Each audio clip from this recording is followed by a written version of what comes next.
Hey, hello, welcome back to Beach Bumbling. Attempt to get a sunrise, day 3. It's not looking very promising either. Apparently a cold front came in right before we got here, and that is why it's been so crappy. We'll keep doing this every day until we get a good one. Hopefully we will get a good one, but yeah, that's what's going on this morning.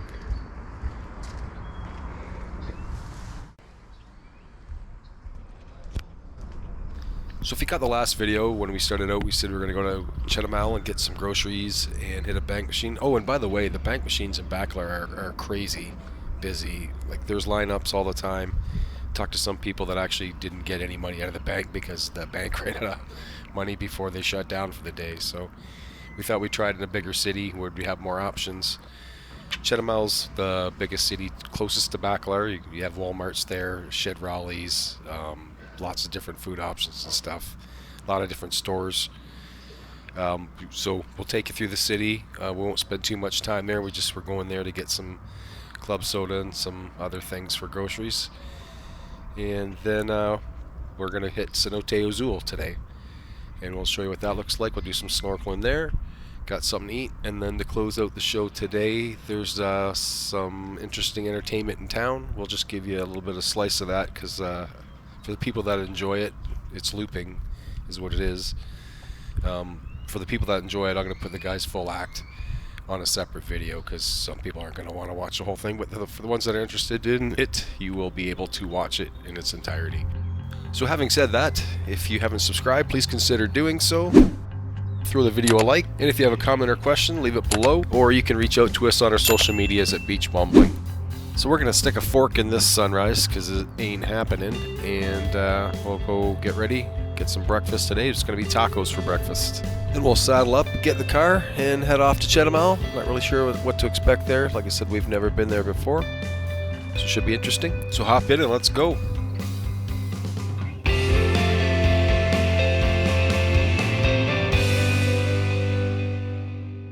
Since it was so crappy out, we were in no rush to get out of the house, so we went to breakfast about 10 o'clock. We came here to MORELENSE restaurant.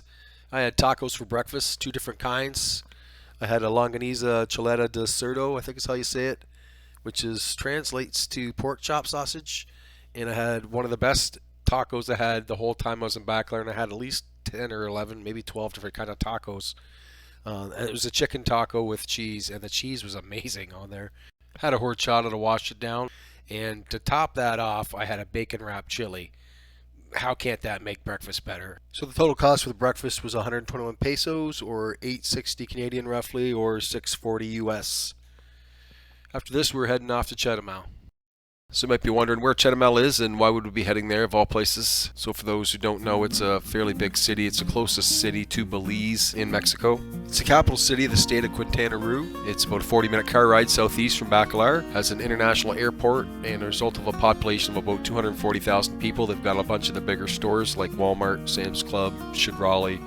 We actually saw McDonald's there if you're into that kind of stuff. And since the bank machine lines were so crappy at Bacalar and so long, we decided to come here to try to find a bank. And for any of the Canadians watching, we actually came across a Scotia Bank of all things down there, which we did not expect. And we were also looking to get some groceries and stock up on some beer and some stuff. And we want to go down to Malecon and have a look around there. And of course, we wanted to find the Chetumal sign and take a picture of it. So Belize sits below Chetumal on the other side of the Hondo River. So it's not too far to go there, but if anybody watching this video has been to Belize, leave a comment below, let us know where you stayed in Belize and if you liked it or not, because it's on our list and we'd like to get a little bit more information. Oh, there's a mall. Got the bank machine here. Scotia Bank. Shut up, really? Yep, right there. Awesome. And there's a McDonald's. You want a McDonald's drive-thru? So not this first one, that's the second one. Chetumal. Yeah. There's the big grocery store. Hey, Shed Raleigh. Everyone's coming up Millhouse. This is all we wanted, right? Just that and that. Go down and check out the water, maybe? So after going to the bank machine, we headed over to Shed Raleigh and we got some groceries and some booze and some other things. And then we decided to go down to check out the Malecon, what that area looked like. So that's where we're headed to right now. Oh, and then our little old man's like Remember that? Yeah. Like he was throwing stuff up in the air. Yeah. What was that worth for tip? I gave him 30 in the end. If you happen to see somebody packing groceries at the supermarket, they're not getting paid by the grocery store. They work 100% on tips. So if in case you're wondering why we tip in that situation, that's why. This is their job, eh? I know. And they work for tips. Yeah. We need the inside of this done more than the outside. Can you do the inside, buddy? What's with the stand-up hot chick there? Some kind of advertisement. Hola. Well, they don't even ask you. Nope. No. Climb right up. Oh no. I turn on the wipers. Like just climb right on. Pasa, también tú no seas flojo, pasa. I don't have any tip this morning. I will. I got a 20 somewhere. I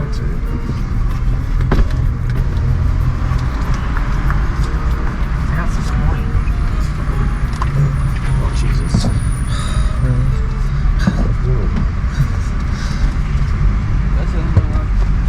No, Yeah, we're gonna miss the light now.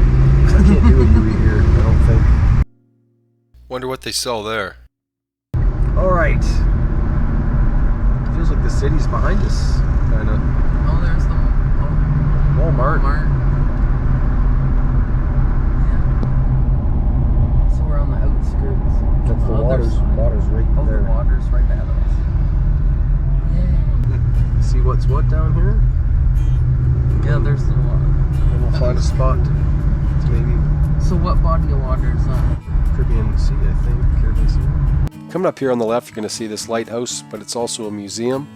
I'm not entirely sure what. It was closed when we went through there. Only open till 2 in the afternoon. Not sure what time it opens. The pelicans. I'm gonna run over these balloons. Boom, boom, boom, boom. Would have scared the shit out of that guy getting his picture taken. All the vehicles. All the vehicles. Oh, I know. You know, Al brings up a really good point. There are hundreds of cars parked here on the Malecone and very little people walking about. Karen thought she saw a sign for university or something nearby, so that might be it. If you want. Want me to go down further? I don't know. I don't know if you're gonna find one. She's 100% right. We might not have found a parking spot for another 10 minutes. This is Chetumal. We just stopped in here to get some groceries and stuff. Thought we'd check it out a bit.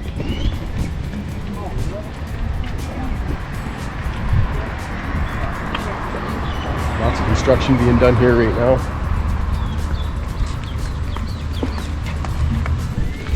Are we not allowed to go in there? It's a boat, right?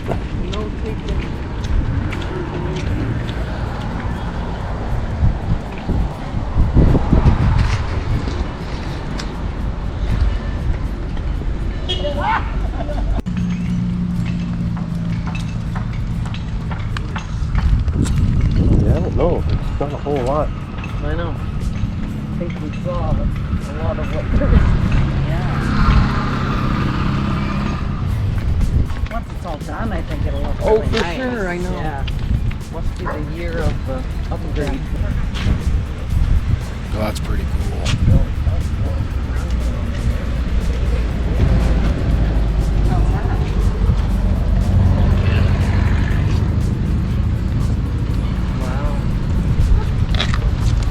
There wasn't a whole lot going on in Chetumal, so we decided to make our way back to Bacalar and head to the Cenote Azul.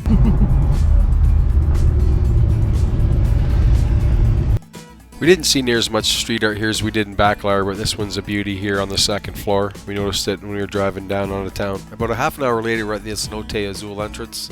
Just an insider's tip, if you're going here, the entrance closest to Chetumal, the road was brutal, but the one closest to Bacalar wasn't that bad, so just something to keep in mind if you're driving.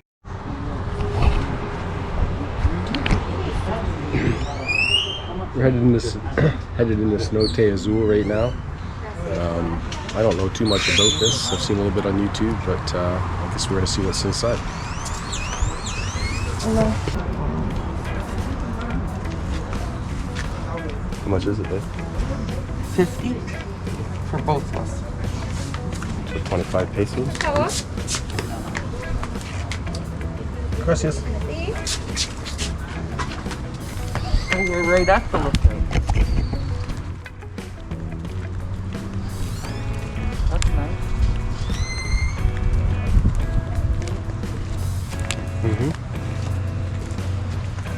So one side's got alligators in it. Yep. I'm gonna guess it's the far side. Crocodiles or alligators, I'm not sure which. We're gonna head her down to Cenote, see if we can get some snorkel gear. Maybe get some food.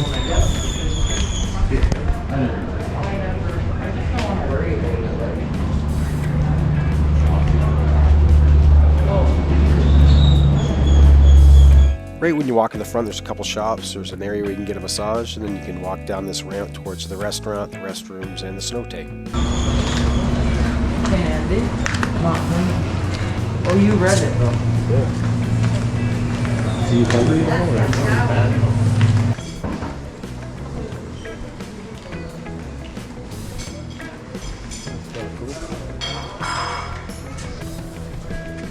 When you head down the stairs into the main area, you take a right and the bathrooms are there, but something to know about them is they weren't very clean when we were there. And I can't speak for the ladies, but the guys, if you gotta sit down and do your business, there may not be a toilet seat. I think there was only one in all the stalls that they had there. The name Cenote Azul translates to blue cenote. So what is a cenote? To simplify it, think of it as a sinkhole filled with water. You can find thousands of these in the Yucatan Peninsula. They're open from 10 a.m. to 6 p.m. daily. It's not really commercialized and has limited facilities including restrooms and a restaurant, although you can bring your own food. The cenote itself is 295 feet deep and 655 feet wide. They rent kayaks here for 150 pesos, life jackets for 50 pesos. They don't rent snorkel gear here, so if you want to do that, you're going to need to bring your own. There's no lockers here or ATMs, so make sure you bring cash and don't forget to use only reef-safe sunblock here while in Bacalar. This cenote is not going to blow your mind or anything, but it is kind of a cool way just to kill the afternoon. You're going to see a bunch of fish if you do go swimming through there. The water's not too cold, it's not too warm, and they've got souvenir shops in there as well if you want to buy something there. But after this, we're going to go get something to eat here at the restaurant, so we'll show you the price. For lunch, I had the shrimp Diablo pictured there. Kim had the fettuccine Alfredo. Karen just had some fries, and Al had the fish fillet. We had 2 Pacifico beers, and that total was 590 pesos all in with tip. The food was kind of meh, but edible. And after that, we went back to our casa to have a couple drinks and get ready to go out. We took a cab into town and ended up at a restaurant / art gallery, I guess you'd call it, called ENAMORA. And there we saw this guy doing some looping. For those who don't know what looping is, basically he plays a track with an instrument down by his feet there, and then he'll record it, and then he'll play the next instrument, record it on top of it, and he'll do layers on top of layers till he comes up with a song. It was super cool to watch. I'd never seen it live before. If you're interested in seeing more of this performance, we'll put the whole song on our channel at a later date. Hope you can check that out.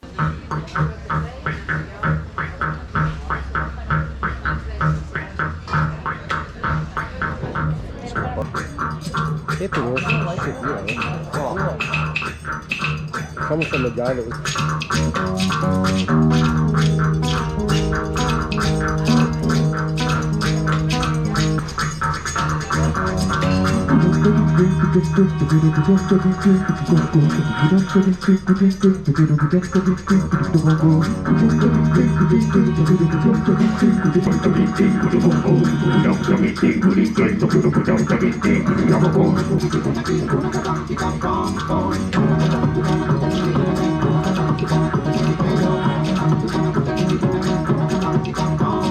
Spoke with this guy a bit after his set. His name's JUNI, and you can look him up on YouTube. JUNI.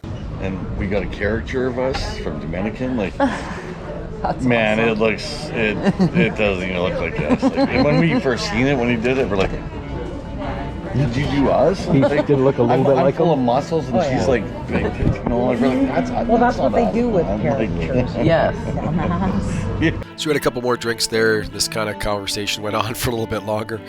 And then we went separate ways to go get something to eat. Al was a bit tacoed out, and we'd heard of this place called Mr. Taco. Every time I asked somebody in town where the best tacos were, everybody said Mr. Taco. So the place was very busy, and when you have 16 different kinds of tacos, you're going to be called Mr. Taco. I had 3 tacos. I had the chicken with chipotle, fish taco, and a pressed chicharron, which I'd never had before. Never will again, probably. Did not like that one so much. Karen ordered a spinach with cream burrito and a chicken tinga burrito, and we had leftovers to take home for our lunch the next day. We also split a chaya with lime to drink, and the total cost for that was under $20. So that was a pretty cheap meal. It's decorated with lots of tchotchkes, and kind of a cool place. And I went back there actually for breakfast a couple days later by myself and had a potato and chorizo taco and a smoked pork chop. Of all the tacos I had at Mr. Taco, my favorite was the fish taco, followed by the chicken taco. But if you're looking for tacos in Bacalar, definitely check this place out. After Mr. Taco, we walked around town a little bit, found Kim and Al sitting on this sidewalk patio at Al BARRIL. We had a couple rounds of drinks there, took a cab back to the Casa, and had a couple more drinks back there. Even though the forecast still looks like crap in Bacalar tomorrow, we're going to get some sun. We're going to head off to Mahahual tomorrow. Cute little beach town. A lot of cruise ships go there. We're going to show you what that looks like, what the costs are there. We really enjoyed this place, and it couldn't come at a better time in the week. Thanks for watching. Until the next time, cheers.